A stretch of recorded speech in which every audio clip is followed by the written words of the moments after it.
Welcome to the DC Stewart Show, and my name is Derek Stewart, and I'm your host along with my co-host Isaiah. We're following up from the weekend from the Mike Tyson versus Jake Paul fight because we had some good feedback and some questions surrounding that fight, along with college football games and along with professional football games from the weekend.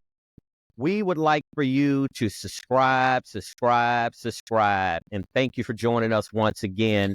Isaiah, what's going on, man? What's really going on with you today on a Monday? Well, the Monday turned out excellent. It's beautiful outside, and we got a huge amount of commentary reference to fight over the weekend. A lot of folks think it was somewhat a money grab and it was rigged up, and everybody had their opinion about it, where the contract was favoring, Paul, and Tyson would have knocked him out. He wouldn't have got paid, and it's all over the place. And so let's get into it, man, because it was funny to me to hear those things been talked about around the world, around the nation. Okay, so let's unpack it, and I want to go over one particular question to us as the host from @SuperRetiredDude. According to Super Retired Dude, he said he thought Isaiah commentary was right on target. Mike Tyson looked old, but it wasn't serious boxing. The question for us was it scripted? And let me start by saying I don't believe it was scripted from a standpoint where both boxers, they rehearsed it before the fight. I don't think it was that type of scripted fight. In my opinion, it was a legitimate fight, but however, I believe Mike Tyson was just beyond his youth, and he just didn't have the skill set that he used to have, nor the energy, due to the fact that he was 58 years old. And I would just like to say that, look, we were very specific over the weekend. Mike Tyson, in my opinion, shouldn't have been in the ring. Maybe other people didn't have an issue with that. Isaiah, what did you think about it? Because you actually watched the fight. So was it scripted? I don't know. I don't know whether it was scripted or not, but what I did do, I started to evaluate some of those old clippings of him moving so fast and quick and elusive when he had on those little tight draws, the little blue tight draws.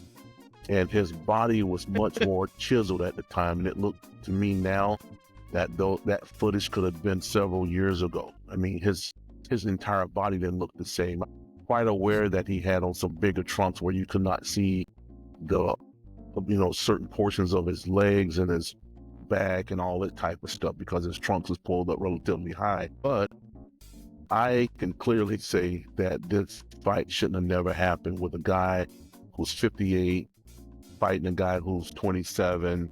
Like, look, his skill level had totally diminished. He was super slow, and I just thought that guy was going to take Mike out. But getting back to the fight itself, according to most people, and this is only things that I heard about the contract and how it's written, if Mike would have knocked him out, he wasn't going to get paid. So who's going to carry on this total brutal regimen of working out and getting up every morning and standing in the gym 6 or 7 hours a day and not get paid for it? So whether it was staged or not, it was a lot of entertainment. It was a lot of hype. The people who promoted the fight did a super excellent job to get everybody involved and wanted to see it. They wanted to see whether Mike had those glory days come back to flourishing, but clearly not the case. He had a thing wrapped around his right leg because he either had water on his leg or he's some kind of way, but he's not the same guy, man. And I think that he should totally be a spectator from here on out. It's not a game for him no more. He need to pass the torch and leave it alone for somebody just forget about how he used to be and knock him out. And that'll look terrible for him. It just will look sad to see an old man get beat down like that. Yes, and I agree with you. So the post-fight interview, Mike explained that in the middle of the year, he lost quite a bit of blood from an issue that he had, more likely GI tract bleeding. I'm not sure whether that was it because they never specified. Yeah. what his particular diagnosis was. I know I've had a GI tract bleed in the past, and from the way he explained it, it sounds very similar to my issue or past issue that I had.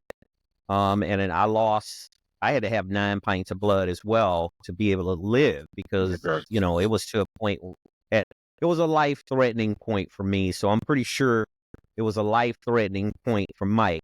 My question to you, getting back to what you just explained, how can Mike Tyson not get paid to be in a fight against Paul? Because was it the other way around? If Paul would have knocked him out, would Paul not have gotten paid? Well, it was Paul's bout. It was his fight. It was his fight bringing on Mike as the challenger.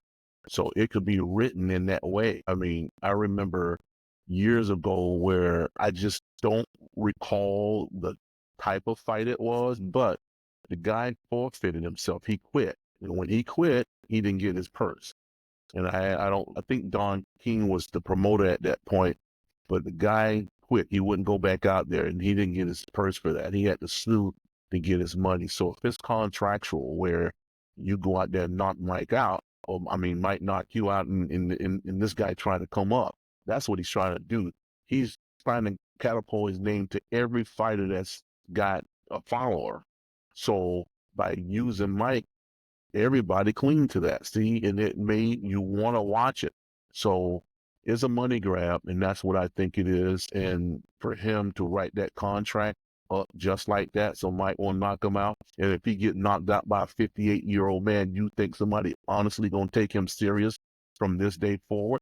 So I could see that contract being written like that.